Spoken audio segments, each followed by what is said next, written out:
Γεια σας. Να ένα ωραίο κολπάκι για να διασκεδάσετε τους φίλους σας και τις φίλες σας. Λοιπόν, το κόλπο λέει το εξής, ότι σας δείχνω ένα σκηνάκι. Το βλέπετε? Σας δείχνω ένα δεύτερο σκηνάκι, το οποίο είναι λίγο μεγαλύτερο από το πρώτο. Τα βάζω δίπλα-δίπλα. Και σας δείχνω και ένα τρίτο σκηνάκι, το οποίο είναι μεγαλύτερο από τα άλλα τα δύο. Και τα βάζω και τα τρία το ένα δίπλα από το άλλο. Ωραία? Λοιπόν, σε αυτό το σημείο πείτε στους φίλους σας ότι θα τα κάνετε τα τρία τα σχοινιά να έχουν το ίδιο μήκος. Με έναν τρόπο μαγικό. Λοιπόν, προσέξτε. Μικρό, μεγάλο και πιο μεγάλο. Προσέξτε, κοιτάξτε μπροστά στην κάμερα. Τα σχοινιά έχουν πάρει το ίδιο μήκος.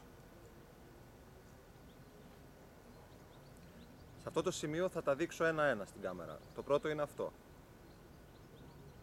Το σκηνάκι. Το δεύτερο το σκηνή είναι αυτό. Και το τρίτο το σκηνάκι είναι αυτό. Νομίζω ότι είναι ένα πάρα πολύ ωραίο κόλπο, μια πάρα πολύ καλή οφθαλμαπάτη που αξίζει να τη μάθετε. Βέβαια τα σκηνάκια οφείλω να σας ομολογήσω ότι ποτέ δεν άλλαξαν μήκος.